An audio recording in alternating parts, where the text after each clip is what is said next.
Hello, everyone. Welcome to week 4 of the summer term. Professor Rios, I hope you're doing well.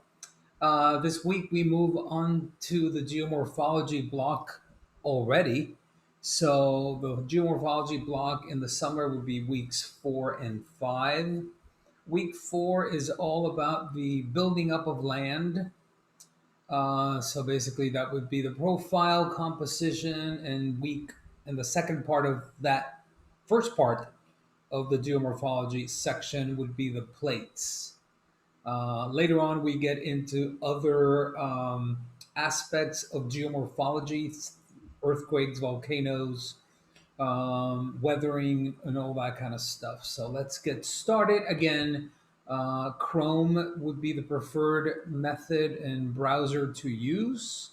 So, having said that, let's get going. So, this is a beautiful picture here of the Grand Canyon. It shows you the different layers as that terrain was uplifted and then water went to work on it, literally exposing all the different layers that make up the Grand Canyon. If you've never been to the Grand Canyon, I highly recommend it to at least go to it once in your life. It is an amazing, amazing place. These are the lesson objectives for today for this particular part of the lesson. So there's 5 of them for the lesson. And the geomorphology block, or what we're talking about right now, is the idea of external processes and internal processes. So we're going to be dealing primarily with internal processes this particular lesson during week 4. And then later we'll get into the external processes after the fact. Again, part 1, the building processes, internal stuff, landforms. And then part 2 is weathering, groundwater, the rivers, ice, coastal processes and landforms, wind, arid places. The things that are more obvious when you actually get to see them in person. It's difficult to conceptualize plate tectonics because they do move slowly, but they're definitely at work there. So, geomorphology versus geology. Geomorphology literally means a study of the Earth's shape and how it changes, whereas geology is more rocks and the materials and the chemical composition and the formation, the type, structure, and that's all very important, obviously. But geomorphology is the study of the shape of the Earth and how that shape changes with time. Think about it, morphology, how it morphs from one look into another. Again, the internal structure of the Earth, we have a very unique planet in that it has a molten core. That molten core generates it's liquid, iron and nickel and all kinds of other metals, and therefore it generates a protective shield against solar energy. So that right there is what makes Earth a livable Earth.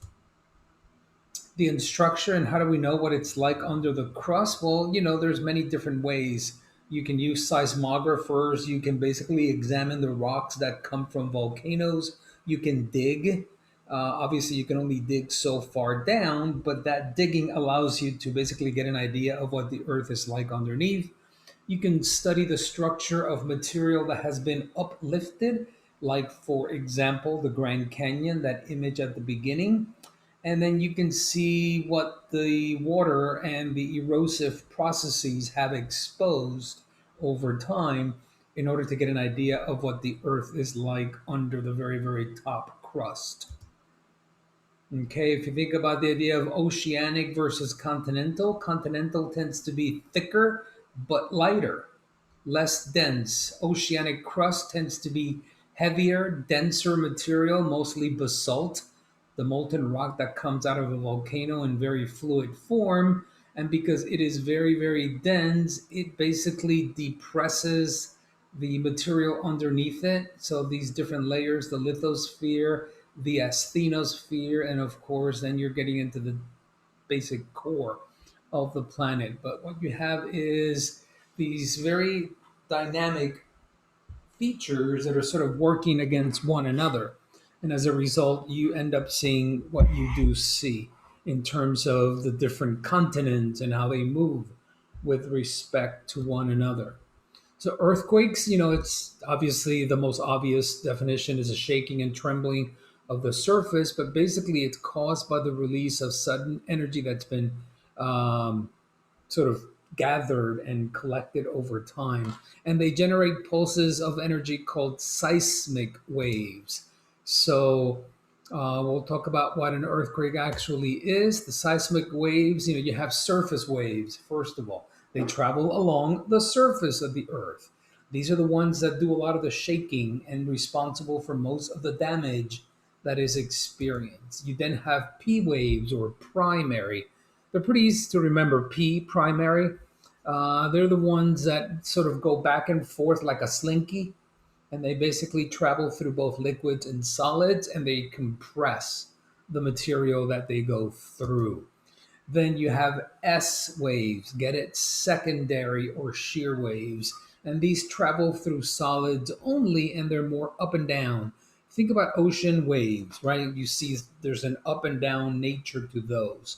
So seismic waves are broken up into S waves, secondary, P waves, primary, and surface waves, which travel along the very, very top of the crust. These are responsible for most of the damage. These travel through both liquids and solids, and these travel only through solid material. Okay. Here's an issue, if you want to think about the idea of continental crust versus oceanic crust.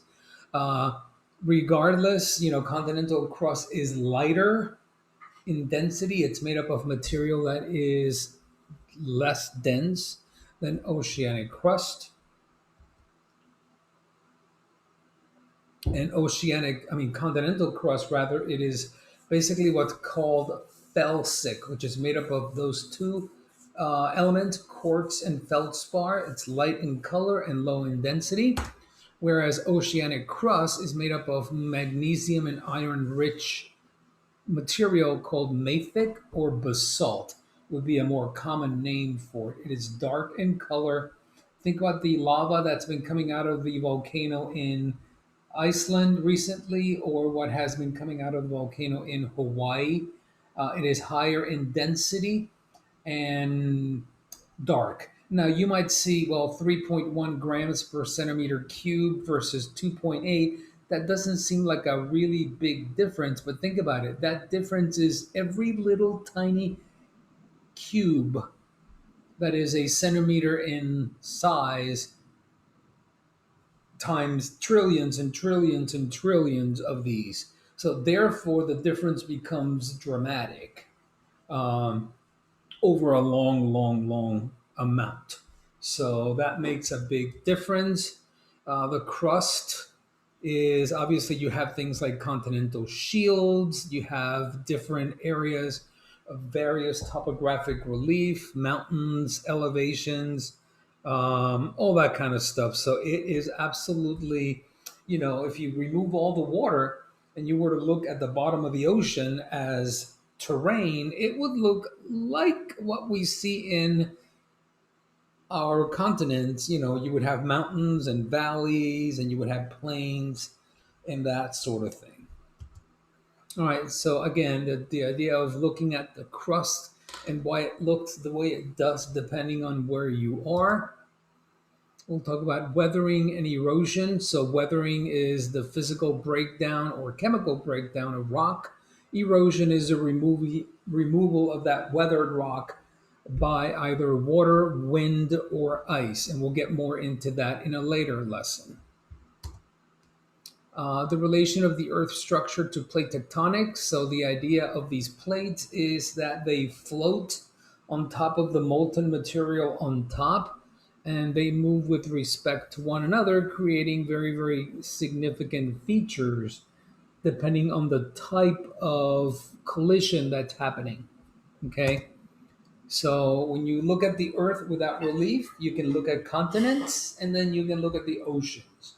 And the oceans have these different features here, including volcanic hotspots like Hawaii or Iceland, or say the Galapagos Islands right about here. And then, of course, the continents you're more familiar with. You either have continental shelves or you have alpine chains or mountains.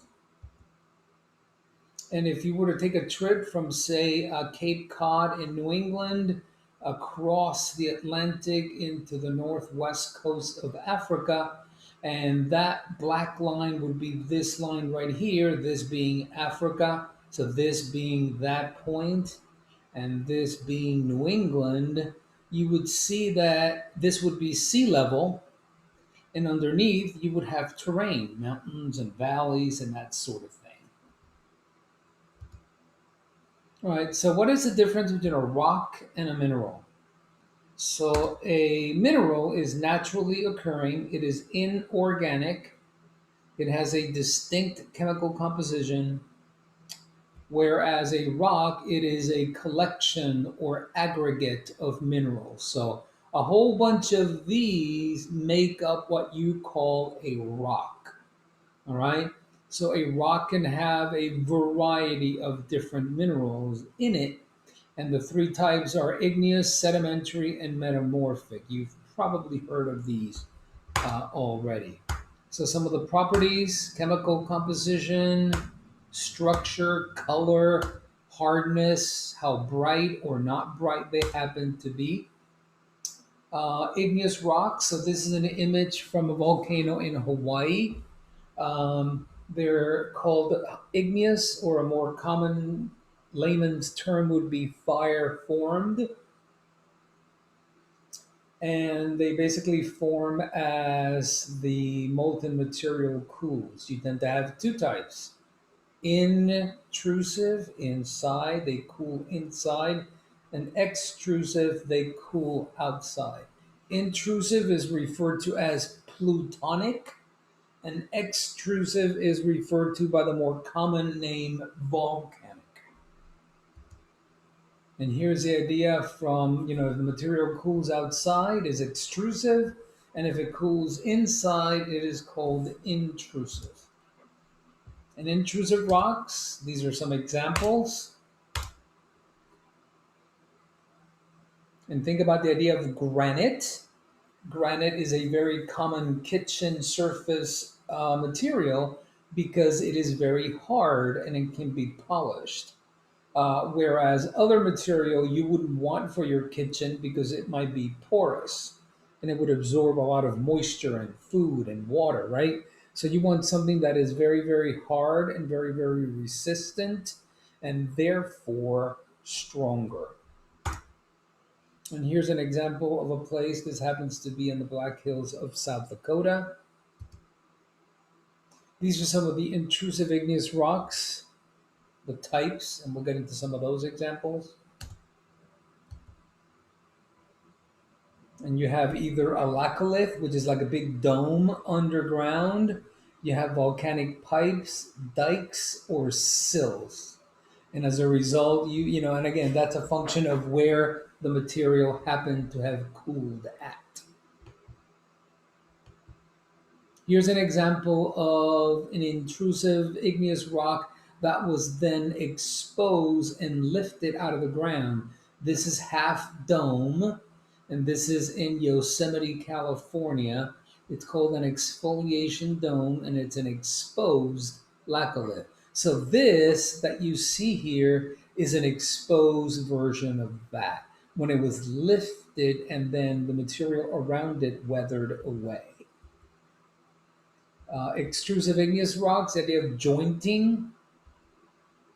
And exfoliation is when the outer layers peel away, confining, releasing the pressure that's been confined over a long period of time. Here's the idea of extrusive.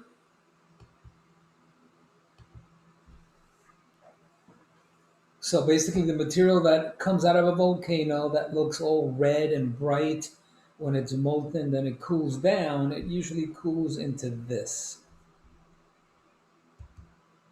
And here's an example of extrusive. This is a river in the state of Idaho, and these are the different layers of basalt that have cooled and over time weathered away.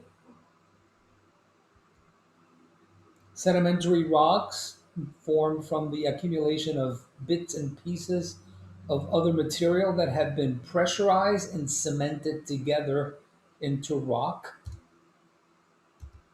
And here's the idea.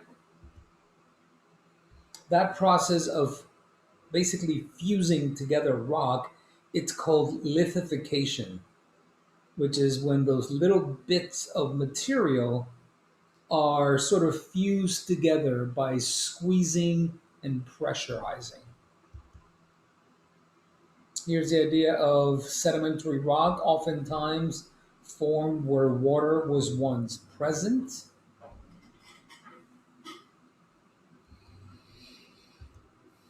Notice you can see in this image right here the idea of little bits and pieces of rock sort of combined together to form a different bit of material.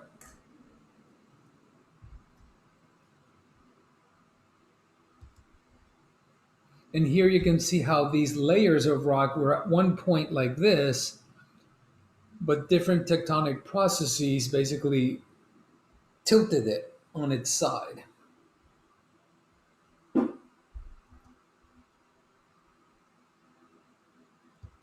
Finally, metamorphic rock. These are rocks that have been altered. They have been metamorphosized.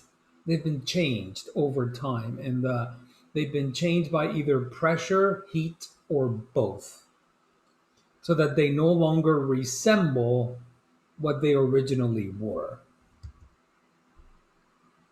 So there's the idea of heat and pressure.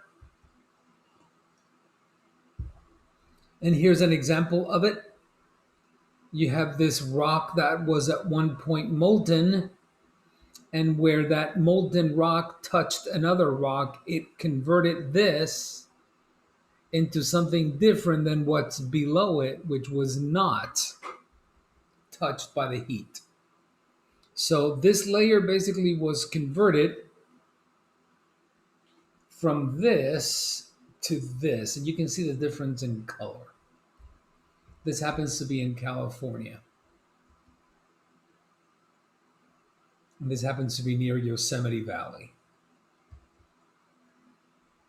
And these are some of the common metamorphic rocks. Sandstones usually turns into something called quartzite. Limestone turns into the more hardy marble. And shale, which is very flaky, will turn into slate, which oftentimes forms roof shingles in very, very expensive homes. And it's something that is very expensive because it lasts a really, really long time. Here's the idea of the rock cycle, and I'm just going to sort of let you look at this on your own, but it sort of shows you that you can go from sedimentary to metamorphic, metamorphic to igneous to sedimentary again, and back and forth, back and forth. So it's a cycle. All right, so that's that first lesson. So the next part is looking at plates of the lithosphere. Well, let me go back to that, and here we go. So I'm going to close this one. I guess I will save it. And then now we're going to get into part two, and part two is, as it says here, plates of the lithosphere. So this is an image of Mount Fuji in Japan, a strata or composite volcano in central Japan. Very iconic mountain, very, very beautiful, very cone-like. Um, it's over 14,000 feet in elevation. So these are the objectives for the lesson.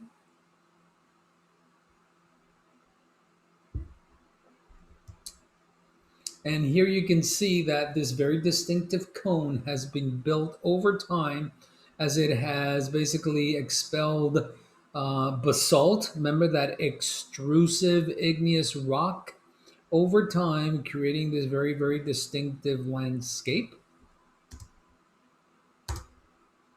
You know, some of the evidence that's often cited to support plate tectonics would be these. And we'll get into each of them. So seafloor spreading, the fact that you have rising magma in one place, the middle of the Atlantic Ocean or the Pacific, depending on where it is, it basically forces material in one direction and in another direction, which means that if material is spreading here, or if plates are spreading here, they're colliding somewhere else. All right, so there's a continual recycling of material in one place and the rebirth or the destruction of material somewhere else and the creation of material somewhere else. The idea of Pangaea, the idea of this one supercontinent and um, um, the different plates. It was proposed originally by this gentleman Alfred Wegener. He, of course, had no way of proving it because the technology really wasn't to the point where it could have done that. But he was the one who initially proposed it. And you're talking about the fit of land masses, often cited South America and Africa. And it isn't just what we see today, it also includes the continental or shallow shelf right off the coast.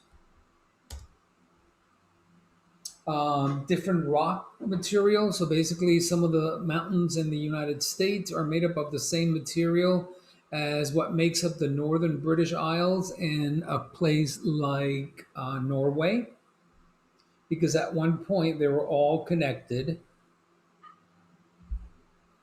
Different fossils in different continents. These are animals that didn't fly, so if you find them in Africa and you find them in South America, it means that at one point those two land masses were connected. That's the idea. The distribution of earthquakes and volcanoes tend to outline the different plates, and these are the same plates that you would find in your textbook. So whether they be volcanoes, active volcanoes, or earthquakes, they generally tend to find them along these borders. It doesn't mean that you can't find earthquakes somewhere else. It just means that you are far more likely to find them where the boundaries are colliding with one another. Okay, the idea of dating the age of the sea floor. So, where you tend to have divergent boundaries, the ocean is much younger and closer to the continents where the ocean has diverged away, the ocean floor tends to be older. And that can be dated using what's called paleomagnetic data. And your book goes into a little bit more detail about that. But you can date the age of the ocean floor. And what that basically tells you is that it is not a static thing. The earth isn't exactly, the way it is today, this particular year is not the way it was a million, 10 million, 100 million, 500 million years ago. It is in constant sort of evolution and it constantly is reshaping itself. Okay. I mean, there's no better example of that than the volcano that is ongoing in a place like Iceland as of the making of this video, or Hawaii. There's always some new land being created or generated out there. And these are the different plates. Notice. So look at these plates here versus look at this. So here's this South American plate. Here's this plate. And there is that plate. So that's the idea. You tend to have what are called divergent boundaries. These are boundaries that are moving away or spreading apart. You have convergent boundaries. These are the ones that are coming together or colliding. And then you have transform boundaries, or the ones that are moving, sliding, or past one another.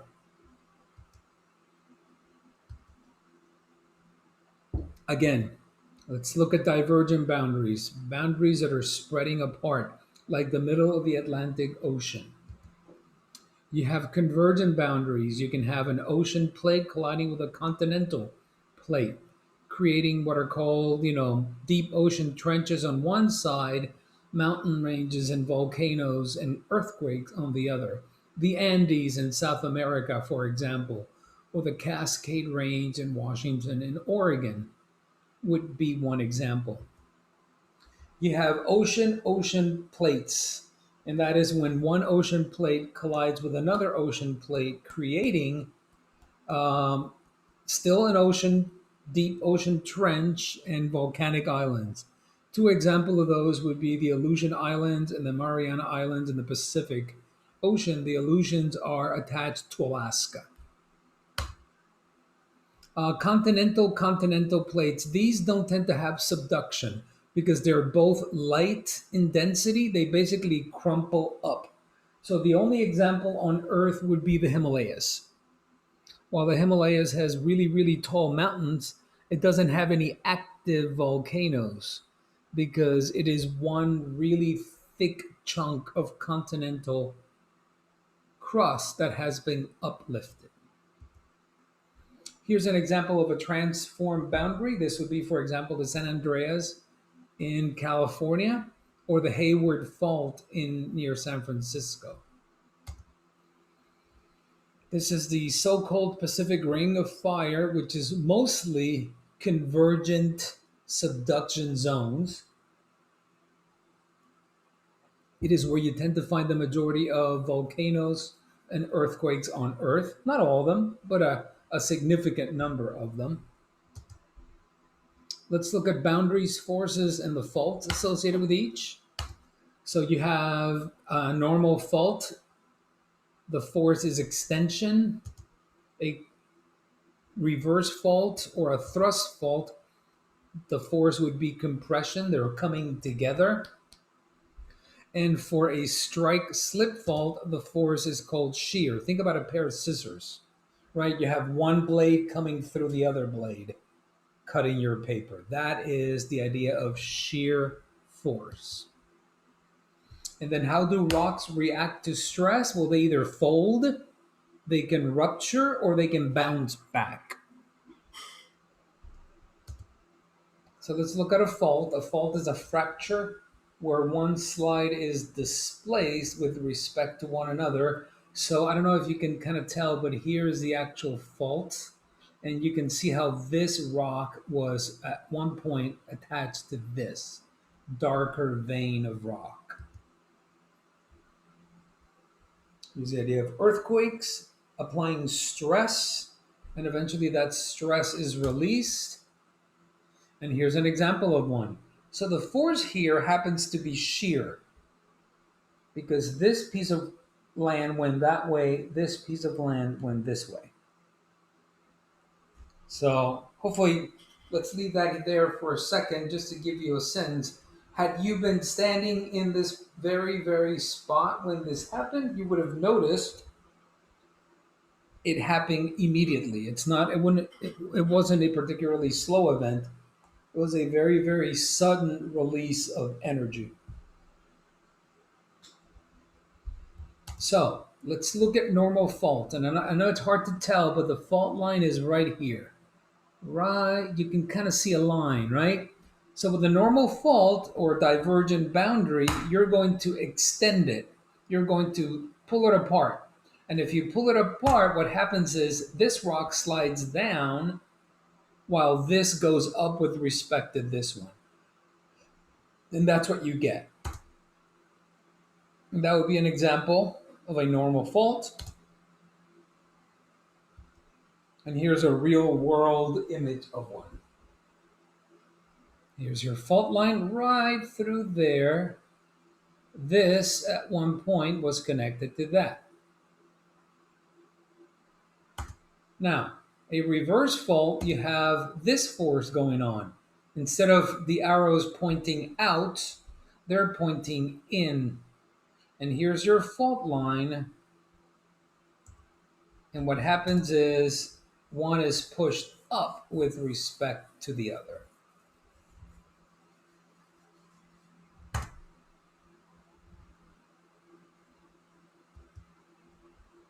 And what happens is, here's a real world example of it. When you look at that track there in China or that road cut in Japan, you can literally see how one was pushed with respect to the other. Okay? You can have fault lines or faults with two fault lines.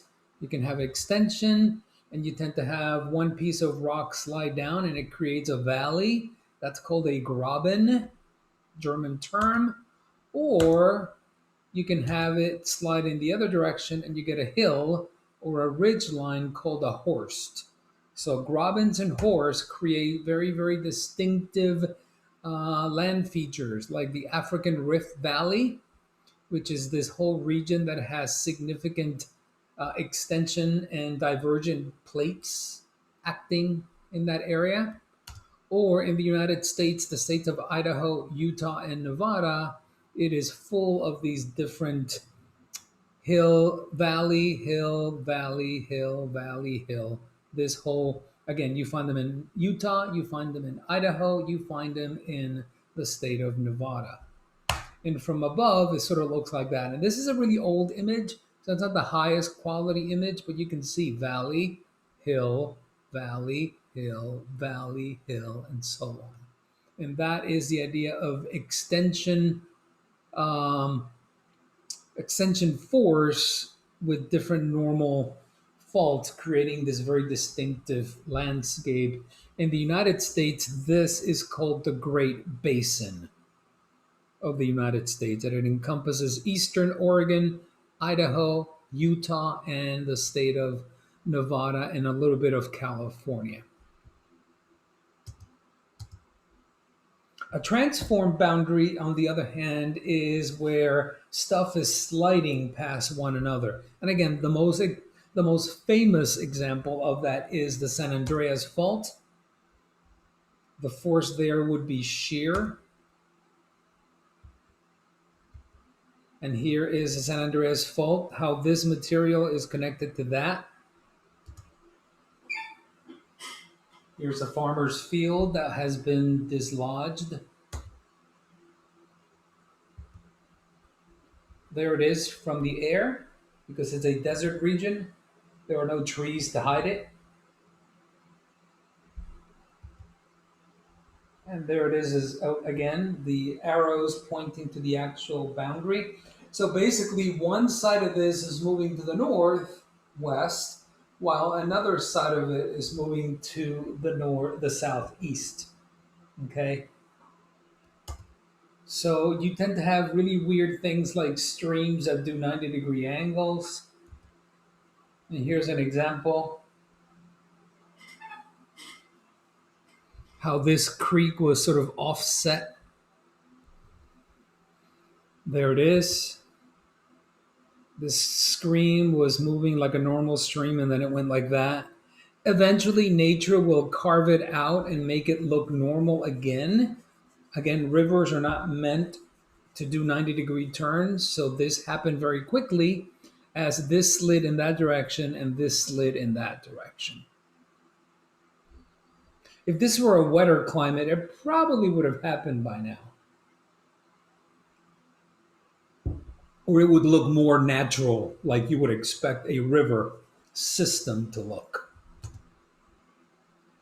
The idea of folding, the idea there is compression.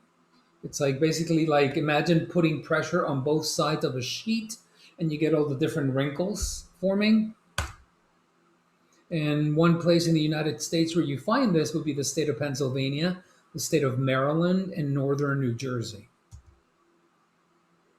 In terms of volcanoes, well, volcanoes, here's this picture of Seattle. And there is Mount Rainier to its south and east. Mount Hood in Oregon. And then you tend to have different kind of volcanic landforms, shield volcanoes, composite, and what are called flood basalts. So lava, what comes out of a volcano can be very, very, very chunky and less hot, crumbly. This is called high viscosity, meaning it's thick, versus runny lava, which is low viscosity and hotter, more liquid. These lavas that are liquid have less silica in them, and these that are thicker in consistency tend to have more silica in it. So here you have, this is a shield volcano in Hawaii, the very famous Mauna Loa and Kilauea. These are large, fluid and magmatite, quiet eruptions, and they tend to be found near hotspots like Hawaii, Iceland, and the Galapagos. And right now, all three of these volcanoes are active. Hawaii is what's called a hotspot, meaning this area of material is fixed, and you have the crust moving in one direction. So as a result, only the big island of Hawaii is active, all these other Hawaiian islands are not. Composite volcanoes, on the other hand, are like very different. They tend to be large and steeply sloped. They look like very distinctive cones. Their magma is thick and very, very chunky. The explosions tend to be far more violent, and that is because the gases are not easily released, and they tend to be found in the vicinity of subduction zones, unlike these, which tend to be found in the vicinity of hotspots, shield volcanoes. Okay, so one example for this is Mount St. Helens in Washington. So when this volcano erupted, it basically blew its entire top off. This used to look like that. And that's what it looked like in 1980 when it exploded. Notice how there's nothing red or liquid. It's very gaseous, very ashy, very violent. And the northwest of the US, including Northern California, Oregon, and Washington, is filled with these different uh, mountains or types of volcanoes. Here's, for example, Pinatubo in the Philippines when it erupted in 1991.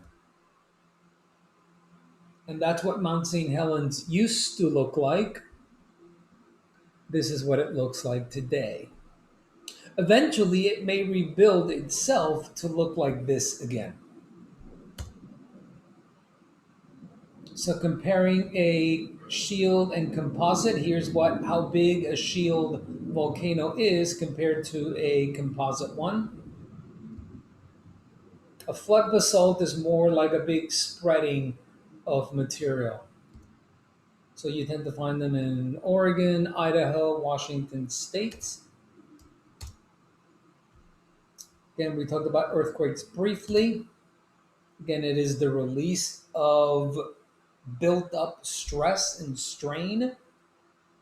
And the example given here is if you bend like a piece of plastic pipe, that eventually will snap. And that snapping is the earthquake itself.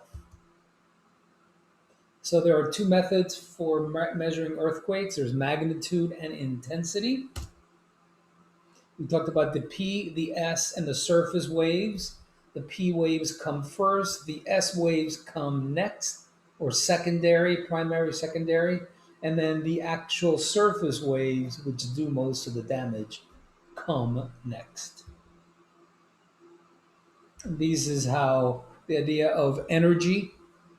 So there's like an order of magnitude in terms of ground motion. A magnitude 3 is 100 times stronger than a magnitude 1. A magnitude 4 is 1,000 times stronger than a magnitude 1.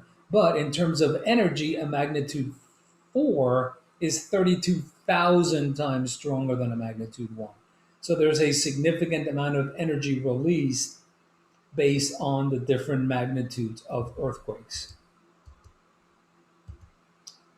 Obviously, the big one there is when the ground is shaken enough, it literally begins to behave like a liquid, and that's called liquefaction. And of course, the big one would be tsunamis. So that's the lesson. Next week, we're going to week 5, which is the shaping of material, the shaping of the landscapes, weathering, erosion, that kind of thing. I hope you found it useful. Again, be sure to watch the video again, watch it in however format you like, meaning a bit at a time, maybe one half and then the second half. Uh, Everything in the course is meant to be supplemental in terms of, it's not everything isn't covered by the video, everything isn't covered by the reading. There's a variety of tools available at your disposal. So I hope you take advantage of them. Otherwise, I hope you're doing well. Best of luck and talk to you soon. Bye.